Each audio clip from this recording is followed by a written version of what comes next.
حضرت یہ اس سارے کھیل میں فائل کیسے ہے؟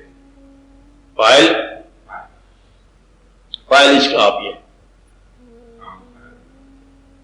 وہ خود ہی ہے، وہ اس کا جلوہ جو ہے نا محبوب میں حسن پیدا کرتا ہے اور محب میں تمنا پیدا کرتا ہے، وہ کرتا وہ آپ ہی ہے۔ اور پھر اس کو جو ہے خدا کہہ دیا جائے کہ کہیں وہ محبت پیدا کرنے والا کہیں محبوب بن کے آیا، کہیں کتنے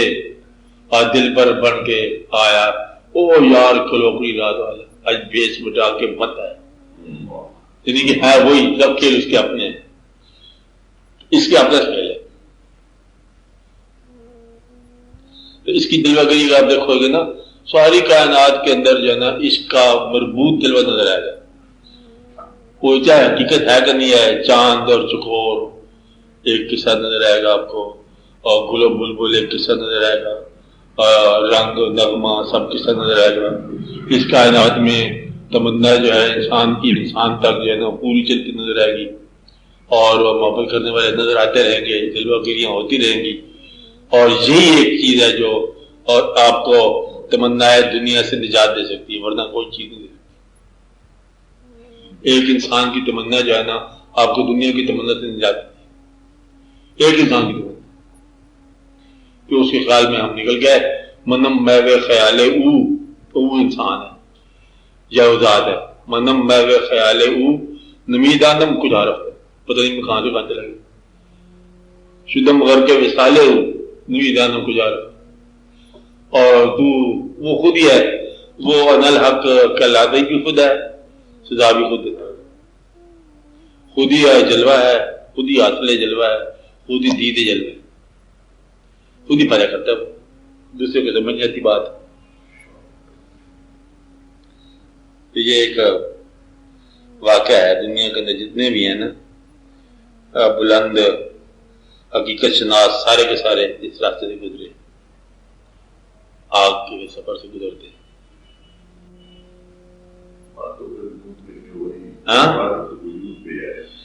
وحدت الوجود بھی ایک علم نہیں ہے، نہیں ایک مشاہدہ ہے۔ مثلا ایک ایسا مقام آتا ہے انسان کو جب یہ سمجھ آ جائے کہ کوئی انسان جو ہے نا غیر نہیں ہے، جب یہ پتہ چل جائے کہ سارے اس کے ہی جلوے ہیں، تو دیکھو انہوں دنیا کے ولو اور بدنامیاں بھیج رہے، آپ نیک نامیاں بھیج رہے، خود ہی جو ہو رہا ہے اس کی طرف سے ہو رہا ہے، اور سارے جلوے جو ہے اس کے اپنے ہیں، ہر چہرہ اس کا اپنا چہرہ ہے، اور اس ایک چہرے میں کتنے چہرے ہیں، ایک چہرے میں لاکھوں چہرے، ہر چہرہ ہر چاہیے، وہ کوئی ایک جیسے سب چہرے کائنات میں، یہ اللہ تعالیٰ کا کمال ہے، اور یہ قدرت کی خاص احسان ہے کہ انسانوں کے چہرے انسانوں کے ہی رہتے ہیں اور ہر چہرہ ایک جیسا ہے۔ تو وحدت الوجود جو ہے سمجھنا بالکل ہی آسان ہے اگر غیر اللہ کو سمجھ آ جائے تو، اگر غیر اللہ سمجھ نہ آئے تو وحدت الوجود بڑا خطرہ ہے۔ غیر اللہ کیا ہے؟ ہاں، یعنی کہ جہاں اللہ نے منع کر دیا نا وہاں منع ہو جاؤ۔ مثلا اگر یہ ہے کہ ایک آدمی اللہ کو نہیں مانتا یا بت کی پوجا کرنے والا ہے تو وہ بھی وجود واحد ہے، لیکن حکم آ گیا نا، تو وحدت الوجود میں اگر اس واحد کا حکم آ جائے کہ یہاں نہیں میرا جلوہ، ٹھیک ہے، تو وہاں اس کو جلوہ نہیں، اور ورنہ وہ خود ہی سمجھا دیتا ہے کہ میں پھولوں میں خود ہی جلوہ گار ہوں، میں خود شمس و قمر میں جلوہ گار ہوں، میں ہی مطلب کائنات میں چل رہا ہوں، ہر چہرے میں میرا ہی جلوہ ہے، ہر تمنا میری ہے، ہر دل میرا اپنا ہے، اور پھر جب یہ بات سمجھ آ جائے تو انسان چل پڑتا ہے وحدت الوجود۔ تو جہاں وہ کہے کہ یہ راستہ بند ہے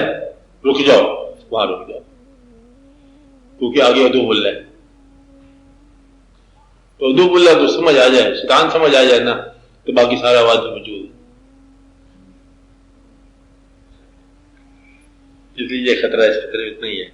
یہ سمجھا دیں ہاں جہاں حکم مندہ ہو گیا، جہاں من کر دیا کہ یہ نہیں کرنا کام کرنا ہی نہیں